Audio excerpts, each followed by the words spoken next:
जय हिंद साथियों, स्वागत है आप सभी का वोकल एकेडमी के यूट्यूब चैनल पे। साथियों, आज हम लेकर आए हैं ग्रेविटेशन का पार्ट नंबर 2, जिसमें हम पढ़ेंगे लिफ्ट, पलायन वेग, कक्षीय वेग, भू अस्थायी उपग्रह और केपलर से संबंधित नियम। ठीक है दोस्तों, तो चलते हैं लिफ्ट से कैसे क्वेश्चन बनते हैं। तो सबसे पहले लिफ्ट के बारे में कुछ बेसिक पॉइंट हम देख लेते हैं। तो लिफ्ट, जैसे लिफ्ट में एक व्यक्ति बैठा है, लिफ्ट में एक व्यक्ति खड़ा है। ठीक है दोस्तों, लिफ्ट में एक व्यक्ति खड़ा है, लिफ्ट ऊपर की ओर त्वरित हो रही है। ऊपर की ओर त्वरित मीन्स क्या हो रहा है, जैसे जैसे ये ऊपर की ओर जा रही है, इसका वेग क्या हो रहा है, बढ़ता जा रहा है। अब इसमें व्यक्ति जो बैठा है, इसका भार हमेशा किधर काम करेगा, नीचे की ओर, और इसका रिएक्शन कहाँ काम करेगा, इसके जस्ट ऊपर की ओर। और रिएक्शन ही इसका, जो लिफ्ट में बैठा है व्यक्ति, इसका रिएक्शन ही क्या होता है, आभासी भार। ठीक है दोस्तों, इसका रिएक्शन ही आभासी भार होता है। अगर लिफ्ट ऊपर की ओर त्वरित हो रही है तो इसका जो इनर्शिया फोर्स होगा, इनर्शिया फोर्स, अगर लिफ्ट ऊपर की ओर जा रही है तो इनर्शिया फोर्स हमेशा जिधर वस्तु गति करती है उसके विपरीत लगता है। तो इसका इनर्शिया फोर्स नीचे लगेगा ma, इनर्शिया फोर्स इसका लगेगा ma। ठीक है दोस्तों, तो अगर लिफ्ट समान वेग से, समान वेग नहीं दोस्तों, अगर लिफ्ट ऊपर की ओर त्वरित हो रही, ऊपर की ओर जा रही है और जैसे जैसे ऊपर जा रही है इसका वेग क्या हो रहा है, बढ़ता जा रहा है। तो इसका जो रिएक्शन होगा, देखते हैं, रिएक्शन ऊपर की ओर काम कर रहा है, बाकी ये और ये नीचे की ओर काम कर रहे हैं। तो यहां पे हो जाएगा mg प्लस m, ऊपर का बल बराबर नीचे के दोनों भाग। ठीक है दोस्तों, ऊपर की ओर रिएक्शन बराबर नीचे की ओर भार। अगर लिफ्ट त्वरित हो रही है ऊपर की ओर, तो उसका जो एक्चुअल भार है वो कुछ बढ़ा हुआ प्रतीत होगा। और कितना बढ़ेगा, यही बढ़ेगा, जबकि उसका वास्तविक भार क्या है, ये। तो आभासी भार क्या हो जाएगा उसका, आभासी भार, और ये क्या है, ये वास्तविक भार, वास्तविक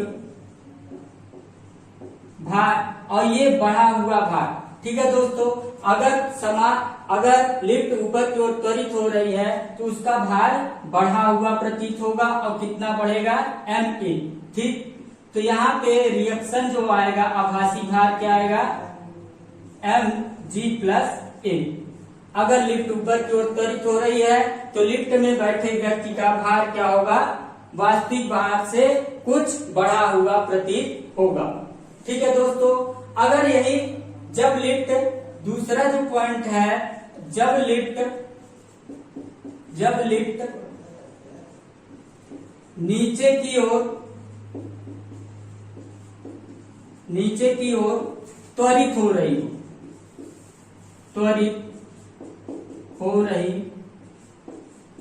हो, जब लिफ्ट नीचे की ओर त्वरित हो रही है तो यहाँ पे अब जो A आ रहा है हमारा, ये नीचे की ओर हो जाएगा, नीचे की ओर त्वरित हो रही है, तो इनर्शिया फोर्स जस्ट इसके अपोजिट हो जाएगा, ये होगा ऊपर की ओर। हमेशा गति के विपरीत इनर्शिया फोर्स लगता है। तो अब ये ma ऊपर की ओर, रिएक्शन भी ऊपर की ओर, और mg नीचे की ओर। तो यहाँ पे ऊपर की ओर लगने वाले बल बराबर नीचे की ओर लगने वाला बल, तो ma प्लस क्या होगा, r इक्वल टू mg। तो यहां से r इक्वल टू आएगा mg माइनस ma। तो जो आभासी भार होगा, पहले जो भार है, वास्तविक भार mg है, और आभासी भार हमारा क्या है, r है। तो जो पहले भार था, वास्तविक भार से आभासी भार क्या होगा, घटा हुआ प्रतीत होगा। तो लिफ्ट अगर नीचे की ओर आ रही है, तो उसमें बैठे व्यक्ति का भार क्या होगा, ma घट जाएगा। ma घट जाएगा। मीन्स उसमें बैठे व्यक्ति का भार क्या होगा, घटा हुआ प्रतीत होगा।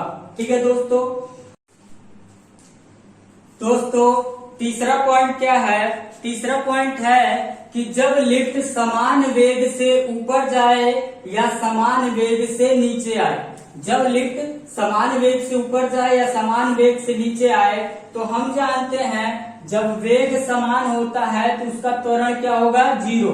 मीन्स जो त्वरण होता है v2 माइनस v1, वेग परिवर्तन की दर ही क्या कहलाती है, त्वरण।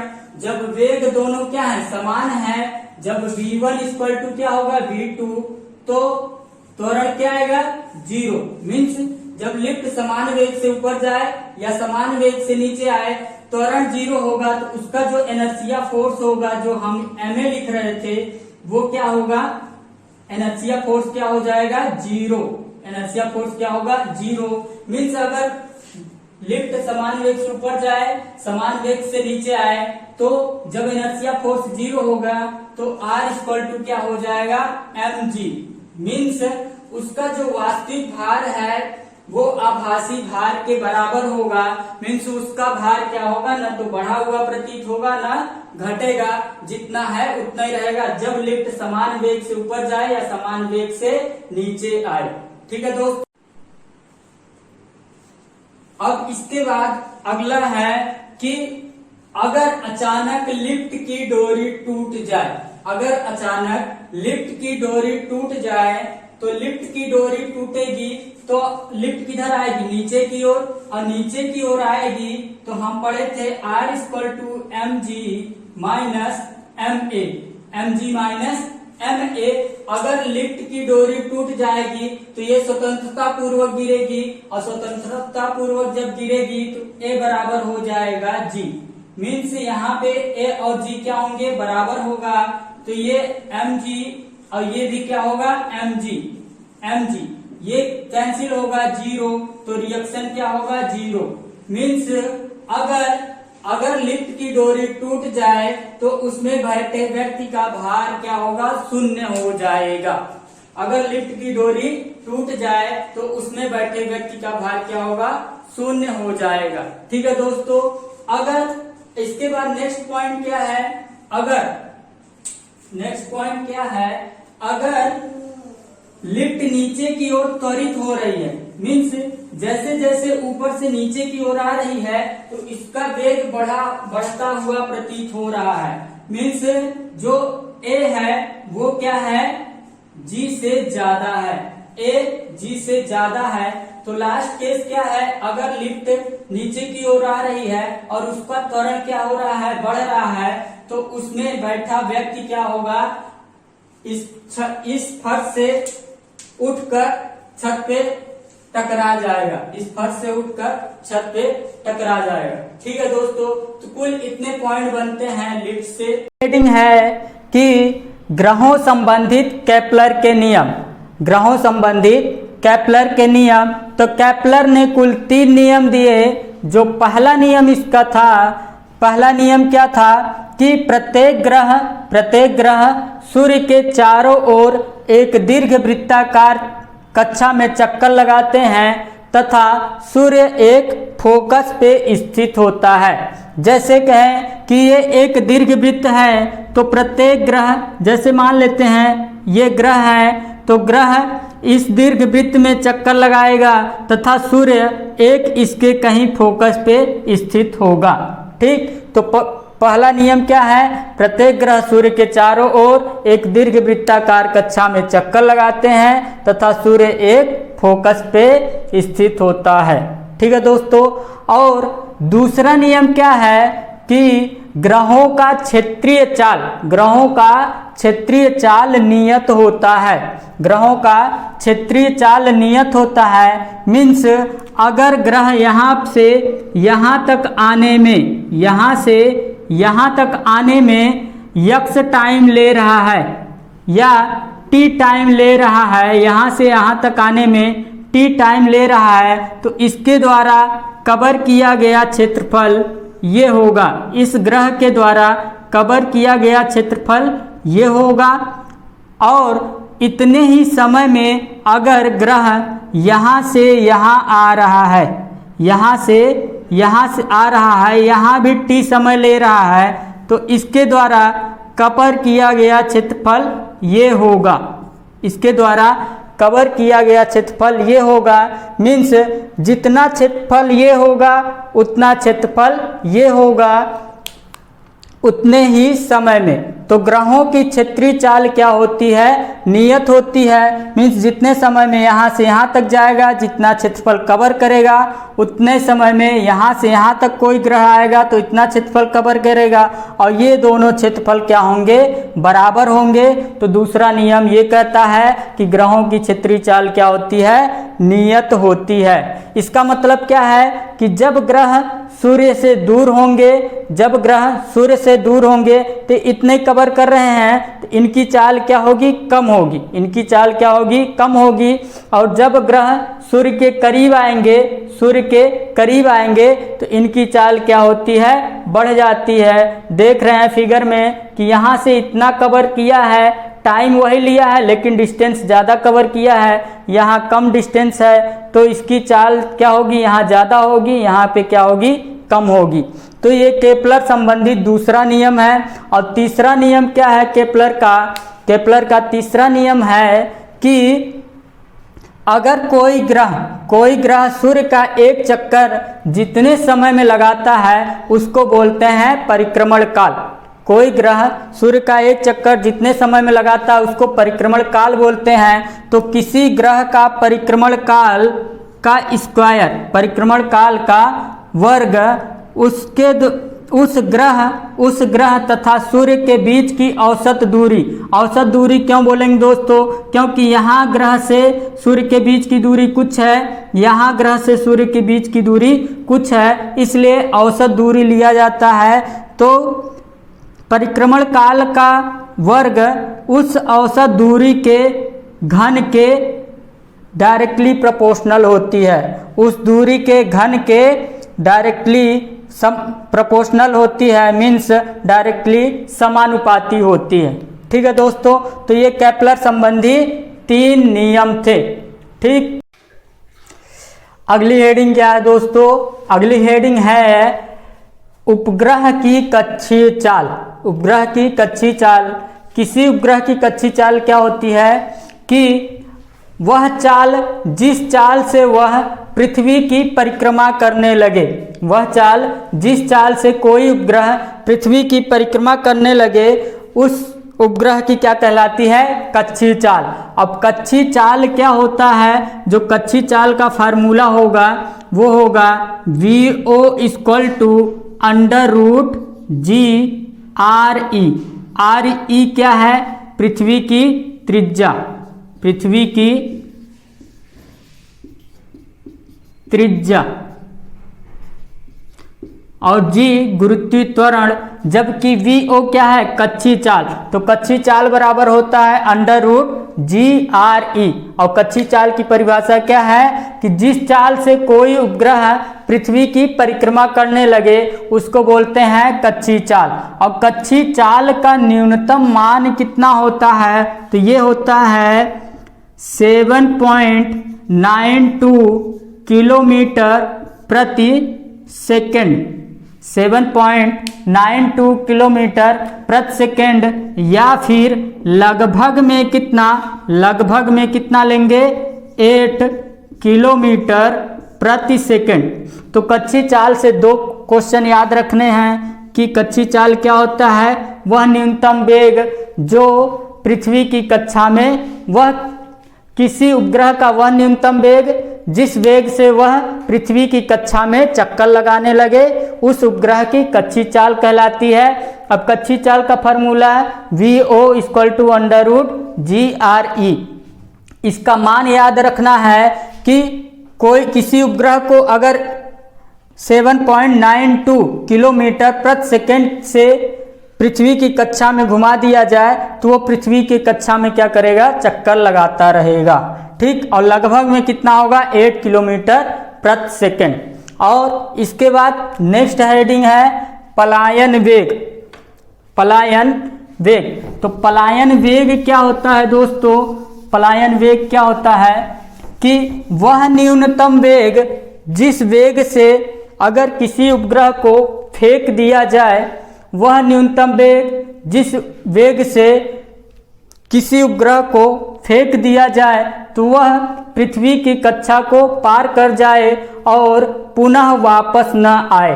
तो पलायन वेग का जो मान होगा वो होगा VE equal to under root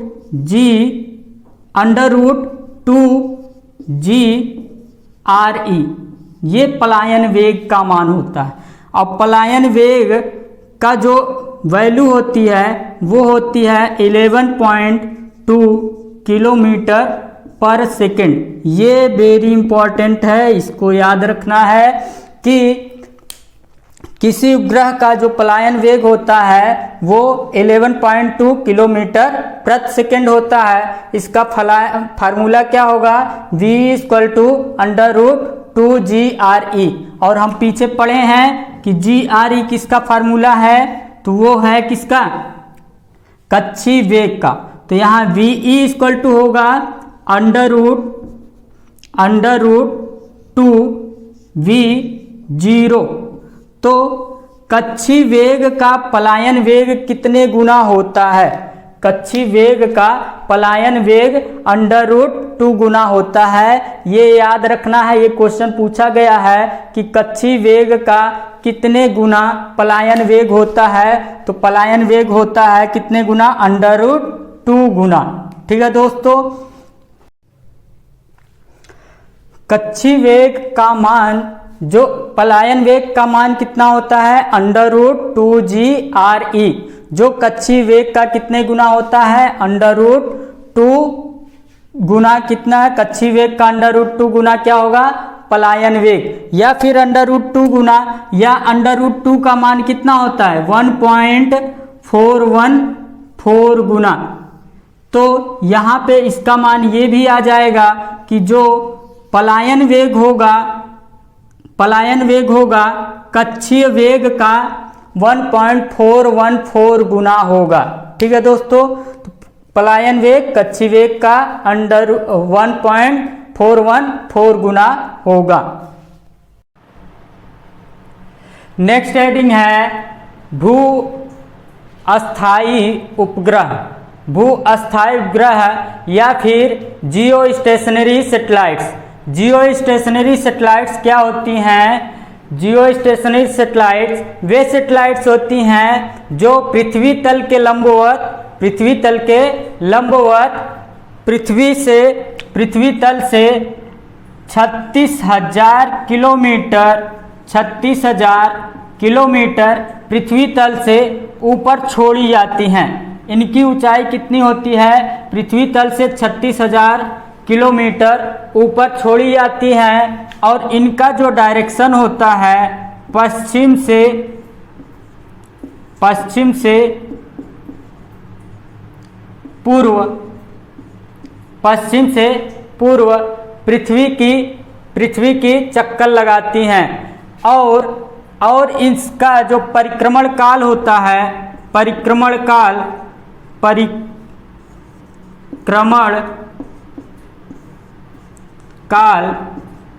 इनका जो परिक्रमण काल होता है भू अस्थायी उपग्रह का, वो पृथ्वी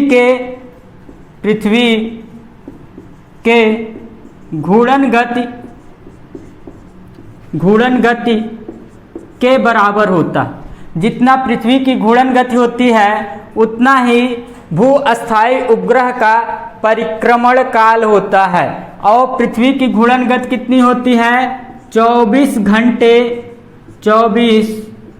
घंटे में पृथ्वी अपनी धुरी पर घूम जाती है। और जियो स्टेशनरी सैटेलाइट्स का भी परिक्रमण काल कितना होता है, 24 घंटे। इसका मतलब क्या है दोस्तों, अगर हम माने कि पृथ्वी पर जैसे कोई स्थान है, मान लेते हैं पर्टिकुलर स्थान, इसके बीच इस सैटेलाइट को कवर करना है, तो इससे 36,000 किलोमीटर ऊंचाई पर यहाँ पे कोई सैटेलाइट स्थापित कर दिया जाएगा। और इसकी क्योंकि पृथ्वी का घूर्णन गति भी पश्चिम से पूर्व की ओर होती है तो इस सैटेलाइट्स का भी गति क्या होगी, पश्चिम से पूर्व, ताकि ये कंटिन्यू इस स्थान, इस एरिया को कवर करता रहे जहां इसको पार्टिकुलर स्थान के लिए लगाया गया है। और ये पृथ्वी की घूर्णन गति ये अपनी अक्ष पे 24 घंटे में एक बार पूरा चक्कर लगाती है। तो ये सैटेलाइट्स भी इस एरिया कवर करने के लिए, जैसे जैसे पृथ्वी यहाँ, ये स्थान यहाँ पे आएगा, ये सैटेलाइट्स भी इसके सामने बनी रहेगी। इसलिए इसका परिक्रमण काल 24 घंटे ही होता है और पृथ्वी की घूर्णन गति भी पश्चिम से पूर्व होती है। तो इस सैटेलाइट्स की भी गति किधर होगी, पश्चिम से पूर्व की ओर होगी। तो इतने पॉइंट, 3 पॉइंट जियो स्टेशनरी सैटेलाइट्स की हाइट पूछता है, कितने हाइट पे होती है पृथ्वी से और इसकी गति किधर होती है, पश्चिम से पूर्व, और इसका परिक्रमण काल कितना होता है, पृथ्वी के घूर्णन गति के बराबर। ये एग्जैक्ट वैल्यू पृथ्वी की घूर्णन गति कितनी होती है, वो लगभग 23,000 एग्जैक्ट होती है, 23 घंटे 56 मिनट और लगभग में 24 घंटे के बराबर होती हैं। तो जियो स्टेशनरी सैटेलाइट से ये 3 पॉइंट याद रखनी है। ठीक है दोस्तों, तो आज का वीडियो इतना ही, मिलते हैं अगली वीडियो में, तब तक के लिए धन्यवाद।